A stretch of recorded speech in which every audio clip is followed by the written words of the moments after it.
Good morning to all of you. મિત્રો, આજે આપણે vehicle testing and homologation subject અંતર્ગત chapter number 3 noise, vibration and harshness વિશે ચર્ચા કરીશું.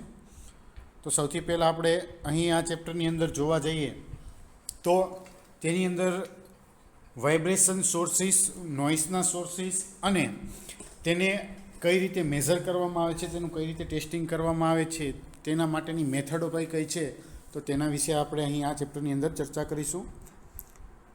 સૌથી પહેલાં જોઈએ તો noise, sources of noise. Vehicle noise NVH become the most important factor for to the customer. એટલે કે વ્હીકલની અંદરથી જે કોઈ પણ અવાજ આવે છે, સાઉન્ડ આવે છે, તો તે કસ્ટમર માટે એક અતિ અગત્યનું પરિબળ જે છે.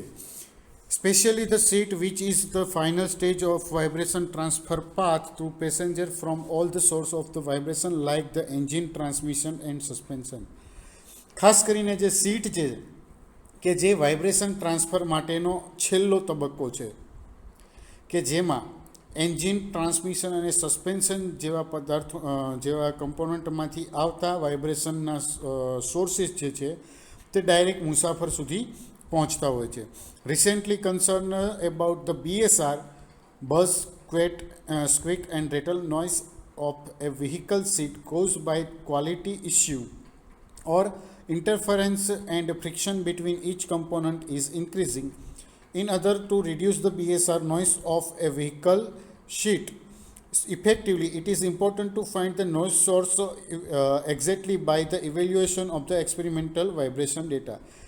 તાજેતરની અંદર જોવા જઈએ તો દરેક કમ્પોનન્ટની અંદર જેની ક્વોલિટીને લગતી સમસ્યાઓ કે તેની અંદર કોઈપણ જાતની જે પ્રોબ્લેમ આવતો હોય છે અને તેને ફ્રિક્શનને કારણે વાહનની સીટની અંદર જે કોઈ પણ નોઇસ જે છે તો તેને કારણે તેમાં જે કોઈ પણ પ્રોબ્લેમ આવતા હોય છે તો તેને લીધે એમાં સમસ્યાઓ જે છે તે વધતી રહી છે. અન્ય બાબતોમાં જોઈએ તો વાહનની આ જે સીટનો BSR છે, એટલે કે બઝ, ક્વિક એન્ડ રેટલ, એટલે કે જે સાઉન્ડ જે છે સીટની BSRમાં, તો તેને અસરકારક રીતે ઘટાડવા માટે, તેના નોઇસને ઘટાડવા માટે તેનું પ્રેક્ટિકલી વાઇબ્રેશન ડેટાનું મૂલ્યાંકન દ્વારા ચોક્કસ વાઇબ્રેશનના જે સ્ત્રોત જે છે, સોર્સિસ જે છે, વાઇબ્રેશન કે નોઇસના જે સોર્સિસ, તેને શોધવા માટે જરૂરી ડેટાનું એનાલિસિસ કરવામાં આવે છે.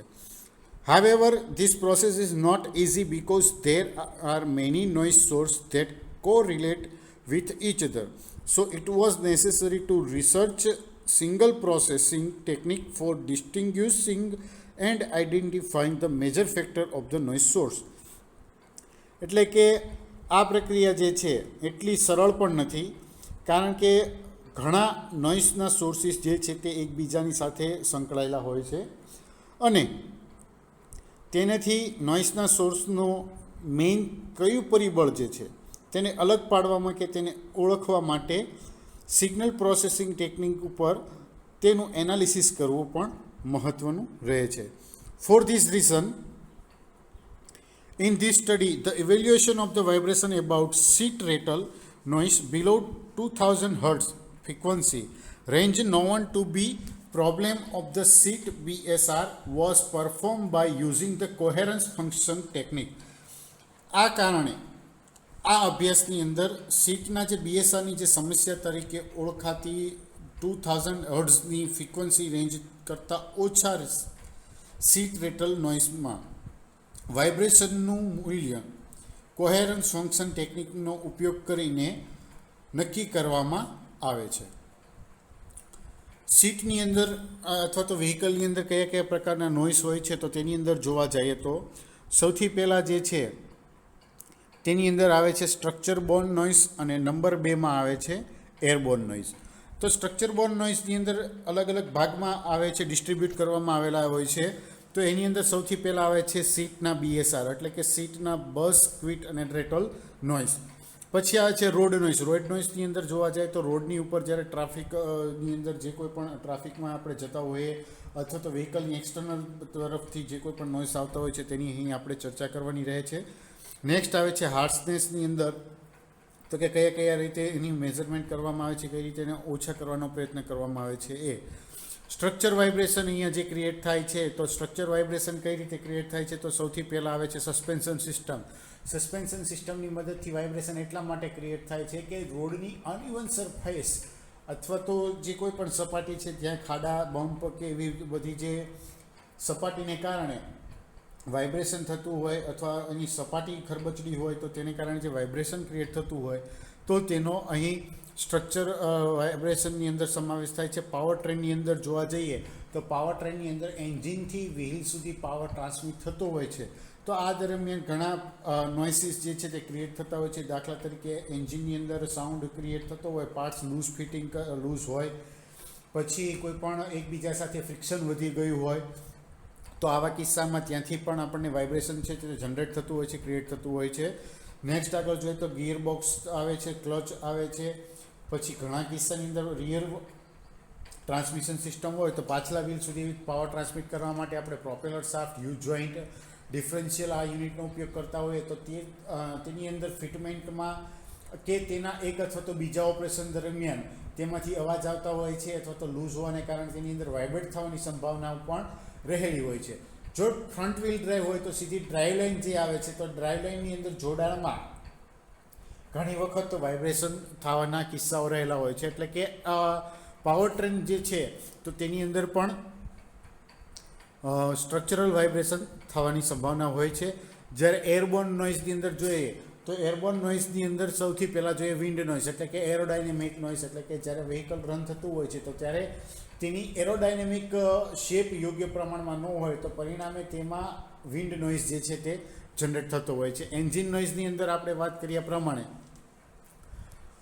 એન્જિનના પાર્ટ્સના ફિટમેન્ટ બરાબર ના હોય તો તેને કારણે નોઇઝ થતો હોય છે. ટાયર નોઇઝની અંદર જોવા જાય તો ટાયરની અંદર જે થ્રેડ પેટર્ન અલગ અલગ પ્રકારની આવેલી હોય છે કે જેથી ટ્રેક્શન જે છે રોડ અને વ્હીલની વચ્ચે યોગ્ય જળવાઈ રહે. તો આ બરાબર પ્રમાણમાં થ્રેડ ડિઝાઇન ના હોય અથવા તો થ્રેડ ઘસાઈ ગયા હોય તો ત્યારે ટાયર નોઇઝ પણ થતો હોય છે. ગિયર નોઇઝની અંદર ગિયર ક્લેશિંગ થતું હોય, ગિયર એન્ગેજમેન્ટ પ્રોપરલી ના થતું હોય તો એવા સમય દરમિયાન એરબોર્ન નોઇઝ થતો હોય છે. અને બ્રેક નોઇઝ, તો બ્રેક નોઇઝની અંદર બ્રેક જ્યારે આપણે એપ્લાય કરતા હોઈએ છીએ તો ત્યારે ઘણી વખત એની લિંકેજ જે છે તેનું એડજસ્ટમેન્ટ યોગ્ય રીતે કરવામાં આવેલું ના હોય અથવા તો ફિટમેન્ટ લૂઝ થઈ ગયું હોય તો આવા કિસ્સામાં બ્રેકમાંથી અવાજ આવવાની સંભાવનાઓ પણ રહેલી હોય છે. તો આવી રીતે બે અલગ અલગ પ્રકારમાં વિભાજિત કરવામાં આવેલા હોય છે વાઇબ્રેશન, જે નોઇઝ જે વ્હીકલમાં જનરેટ થતા હોય છે તેને, કે જેમાં આપણે સ્ટ્રક્ચર બોર અને એનબોર્ન નોઇઝની ચર્ચા કરી. નેક્સ્ટ હવે આપણે આગળ વધશું સોર્સ ઓફ નોઇઝની અંદર. તો કે the frequency response function FRF method was used to analyze the multi-input signal output system. However, the FRF method is usable only in the case that input sources do not influence each other. એટલે કે multi input signal output MISO system જે છે તે analysis કરવા માટે frequency response function એટલે કે MRF સિસ્ટમનો ઉપયોગ કરવામાં આવે છે. જો કે FRF મેથડ માત્ર બે કિસ્સાની અંદર ઉપયોગ થાય છે, એટલે કે ઇનપુટ સોર્સિસ જે છે તે એકબીજાને પ્રભાવિત કરતા ન હોય. Therefore, the multidimensional spectral analysis was applied which can diminish the influence among the input source and determine how each input factor contribute to output noise. એટલે મલ્ટીડાયમેન્શનલ સ્પેક્ટ્રલ એનાલિસિસ MDSA લાગુ કરવામાં આવ્યું હતું કે જે ઇનપુટ સોર્સિસના પ્રભાવને ઘટાડી શકે અને દરેક ઇનપુટ પરિબળ ઉપર આઉટપુટ નોઇઝની અંદર તે કેવું યોગદાન આપે છે તે નક્કી કરી શકે.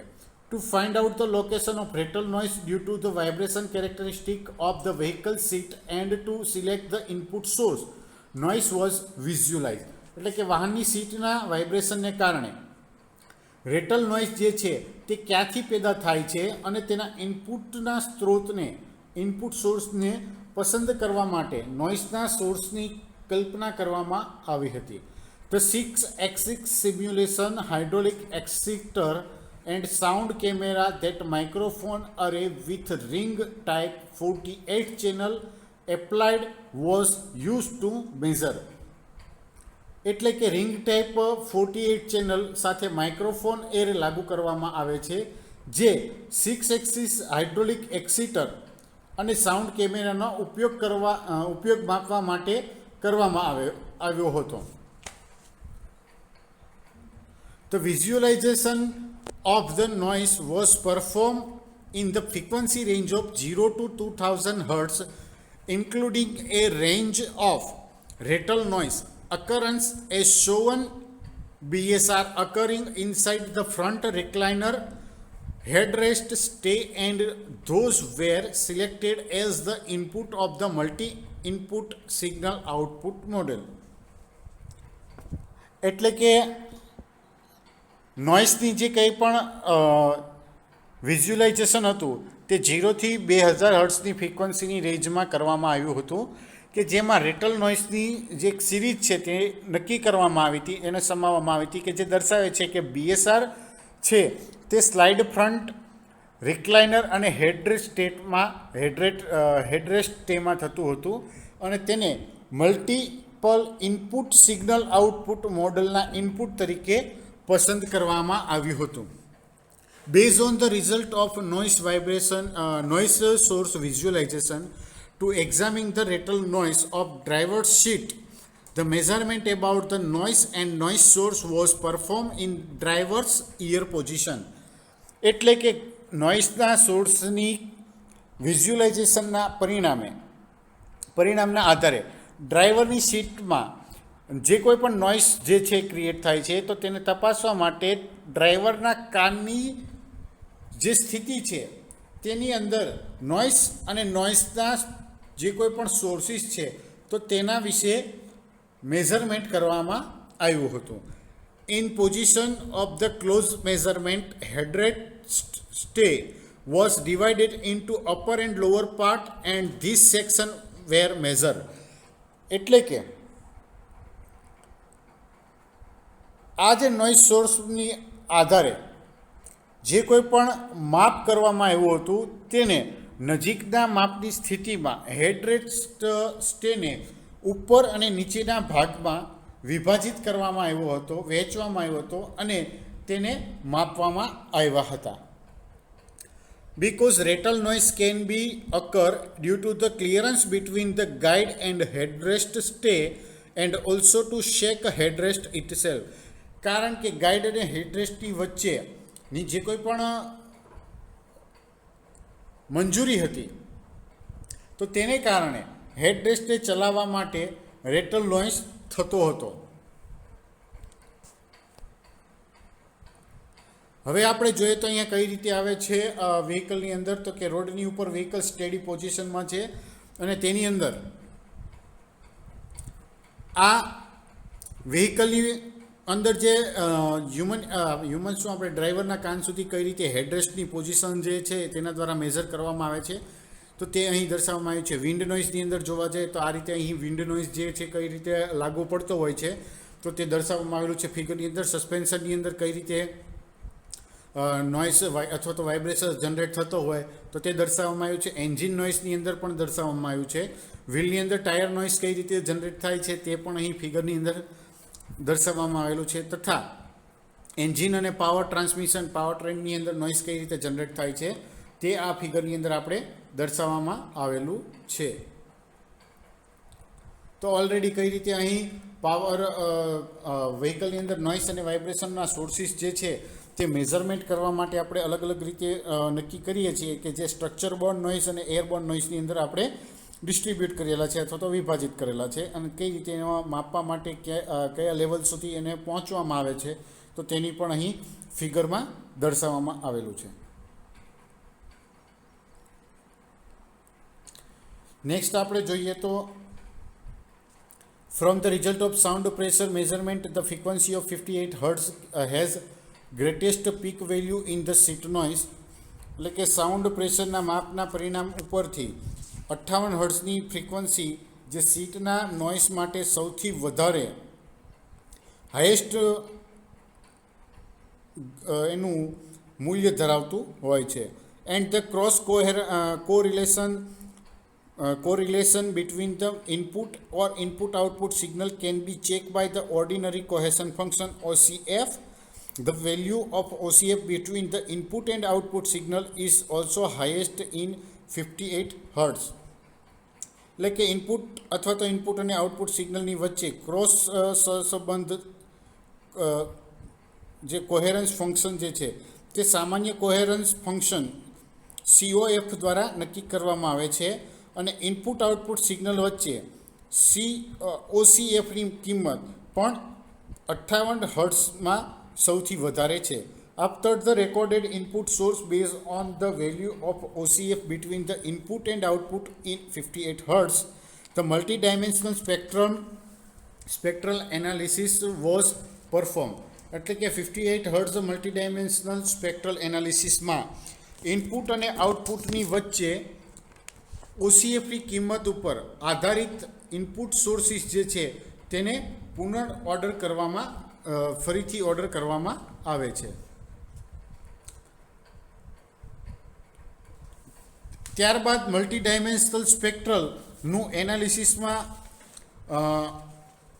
પાર્શિયલ કોહેરન્સ ફંક્શન અને મલ્ટી કોહેરન્સ ફંક્શનનો સમાવેશ થાય છે કે જે આઉટપુટમાંથી ઇનપુટના જે કોઈ પણ પ્યોરલી કોહેરન્સ જે છે તેની સાથે સુસંગતતા રજૂ કરવામાં આવે છે અને MCFને અહીં વ્યાખ્યાયિત કરવામાં આવે છે અથવા તો તેના ઉત્પાદનના પાવર જે કોઈ પણ પાવર જે જનરેટ થાય છે તેના ઇનપુટમાંથી ટ્રાન્સમિટેડ પાવરનો રેશિયો MCF આઉટપુટને અસર કરતા તમામ ઇનપુટ માટેના જે કોઈ પણ માપદંડ હોય છે તો તે અહીં નક્કી કરવામાં આવે છે.